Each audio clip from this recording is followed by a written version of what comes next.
ഈ കോളേജിനൊരു പ്രത്യേകതയുണ്ട്. മെയ് മാസം തൊട്ട് നിങ്ങൾ എങ്ങോട്ട് നോക്കിയാലും നിങ്ങൾക്ക് കാണാൻ സാധിക്കുന്നത് ഒരുപാട് ഞാവൽ പഴങ്ങളാണ്. ലൈഫിൽ ഇത്രയും ടേസ്റ്റുള്ള ഞാവൽ പഴങ്ങൾ ഞാൻ ആദ്യമായിട്ട് കഴിക്കുന്നത് ഇവിടെ നിന്നാണ്. This is Sree Sankara college Kalady. ലൈഫിന് തന്നെ ഇത്രയും ടേസ്റ്റ് വരാൻ കാരണം ഞാൻ ഈ കോളേജ് ചൂസ് ചെയ്തതുകൊണ്ടാണ്.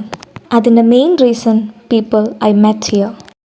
കോളേജ് ലൈഫൊക്കെ നന്നായി എൻജോയ് ചെയ്ത് പഠിക്കാൻ താല്പര്യമുള്ളവർക്ക് ഞാൻ ഈ ഒരു കോളേജ് റെഫർ ചെയ്യുള്ളൂ. കേവലം ഒരു ഇൻട്രോവേർട്ടായിട്ട് ഈ കോളേജിലോട്ട് വന്ന ഞാൻ ഈ കോളേജ് കഴിഞ്ഞിറങ്ങുമ്പോൾ ഗ്രൂപ്പ് ഓഫ് ഫ്രണ്ട്സായിട്ടാണ് പോകുന്നത്. 3 കൊല്ലം ഒരുമിച്ച് പഠിച്ചത് കൊണ്ടാണോ എന്നറിയില്ല, പക്ഷെ ഞങ്ങൾ 2 പേരെ കണ്ടാലും എല്ലാവരും പറയുക ഒരുപോലെ ഉണ്ടെന്നാണ്. പക്ഷെ ഞങ്ങൾ 2 പേരും 2 വ്യത്യസ്ത ജില്ലക്കാരാണ്.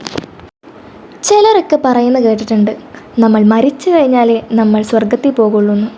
പക്ഷേ ഞാൻ ജീവനോടെ ഇരുന്നപ്പോഴേ സ്വർഗത്തിലായിരുന്നു.